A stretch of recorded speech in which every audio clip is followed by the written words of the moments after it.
all need to make smart decisions with our money. The Long-Term Investor podcast shows you how by distilling complex financial matters into easily digestible lessons. And now, here's your host, Chief Investment Officer at PlanCorp and the author of Making Money Simple, Peter Lazaroff.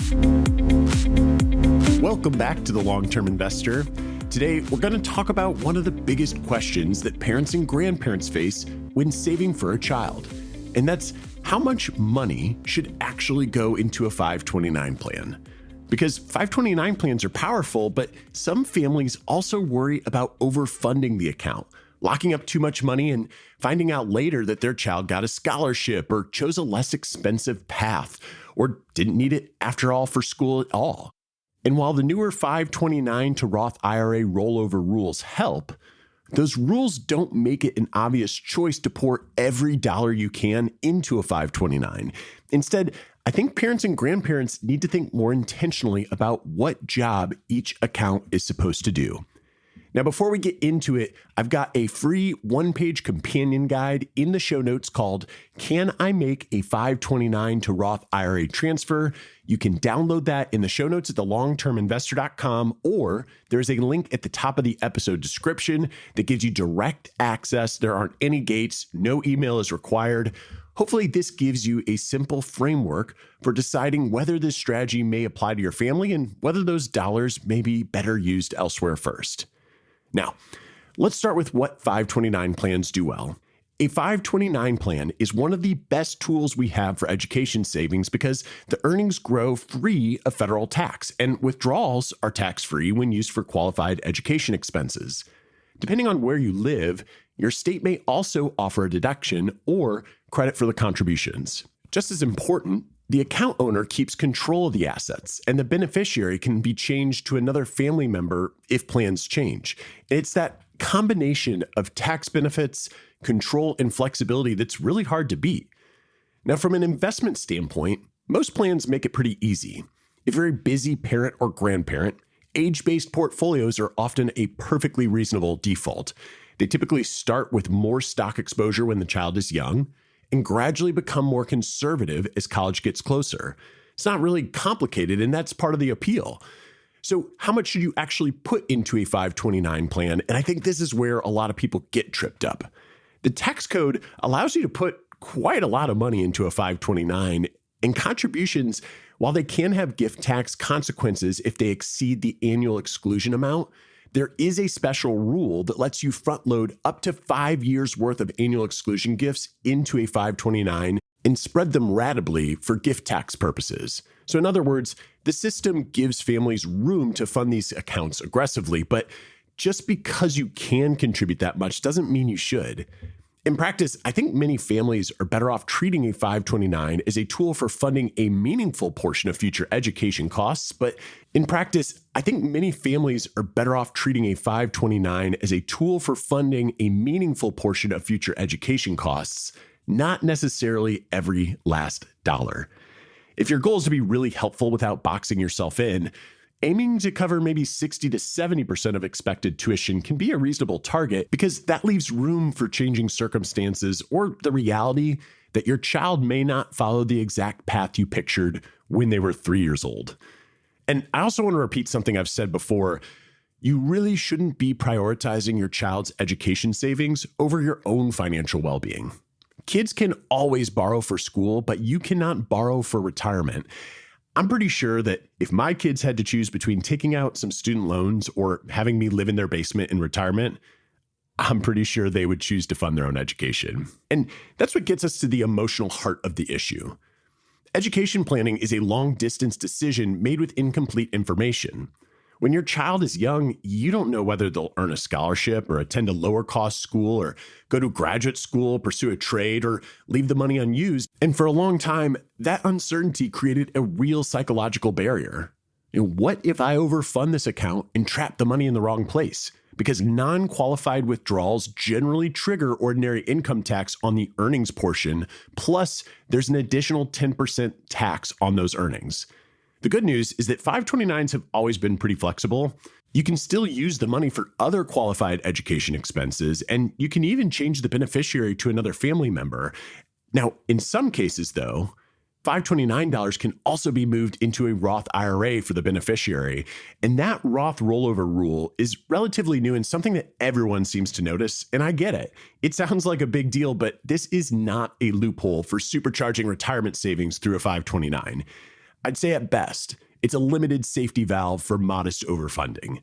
The rules are tight by design, and that's why I actually think this change is so helpful. It just reduces the fear of making a reasonable mistake without turning the 529 into a stealth retirement account.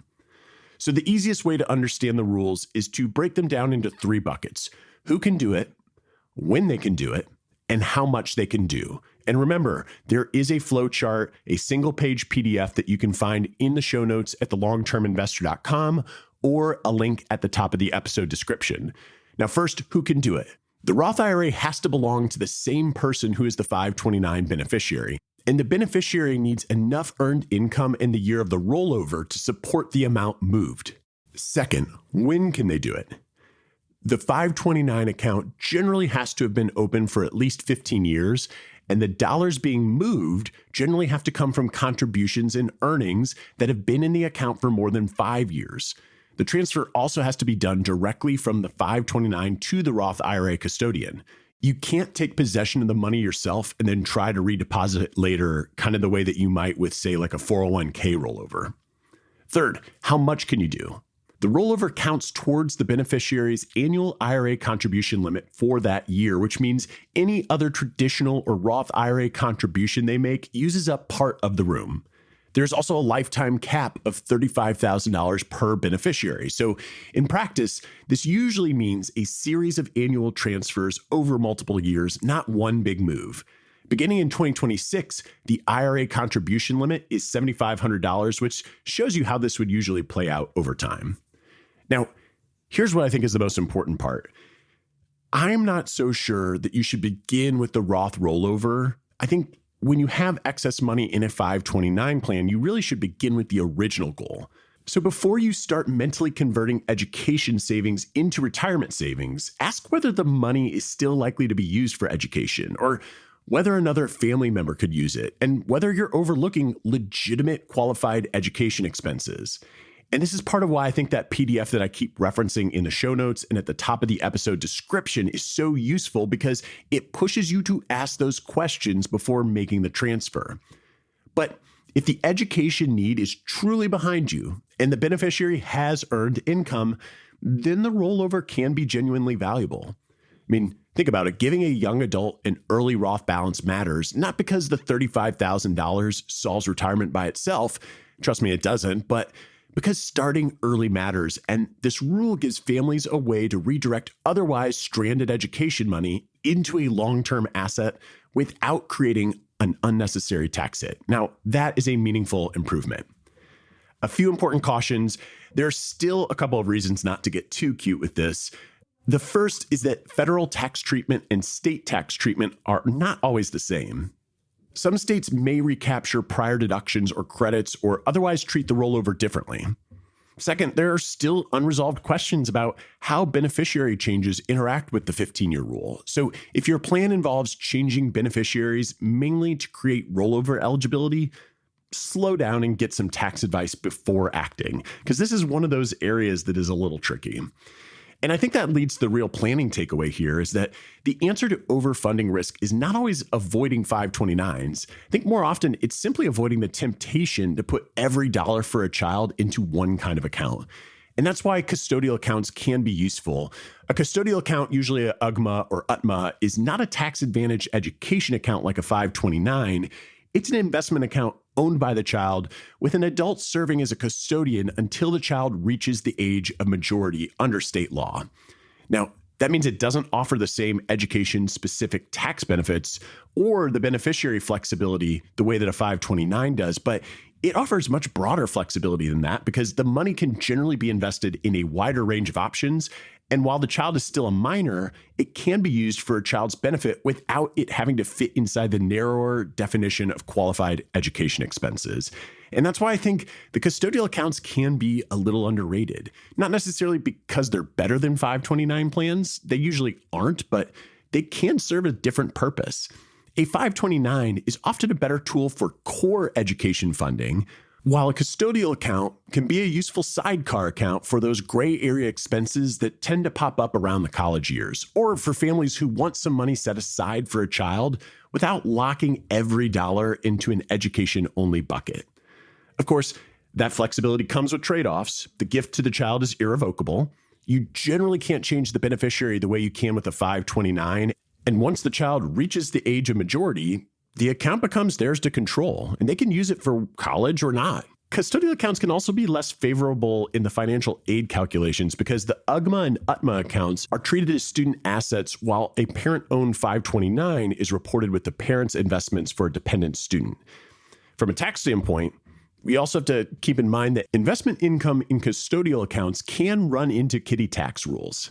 In 2026, the first $1,350 of unearned income is generally exempt from federal income tax. The next $1,350 is generally taxed at the child's rate, and then amounts above the $2,700 can be taxed at the parent's rate. So what's the bottom line here? If your goal is saving for qualified education expenses, a 529 plan is still usually the first place I'd look. The tax treatment is hard to beat, the owner keeps control, and the beneficiary rules are flexible. Plus, there's this newer Roth rollover provision that makes the account easier to use without feeling quite so boxed in. But I wouldn't necessarily max out a 529 just because the rules allow it. I think the better way is to match the account to the job. So you use your 529 for core education savings, and then you treat the 529 to Roth rollover as a backup valve, not the goal. Then you can use the custodial account when flexibility matters and you don't want every dollar for a child locked into an education-only bucket. So again, there is a free companion PDF in the show notes at thelongterminvestor.com. You can also find it at the top of the episode description, and I think you're going to find it pretty useful for how to work through those unused $529, whether they should stay into the 529, still be used for education, or eventually move to a Roth IRA. As always, thanks for listening, and until next time, to long-term investing. Thanks for listening to the Long-Term Investor Podcast. To access free financial resources and submit questions to be answered on the show, visit thelongterminvestor.com. Peter Lazaroff is an employee of PlanCorp and BrightPlan. All opinions expressed by Peter and any podcast guests are solely their own opinions and do not reflect the opinions of PlanCorp or BrightPlan. This podcast is for informational purposes only and should not be relied upon as a basis for investment decisions. Clients of PlanCorp and BrightPlan may maintain positions in the securities discussed in this podcast.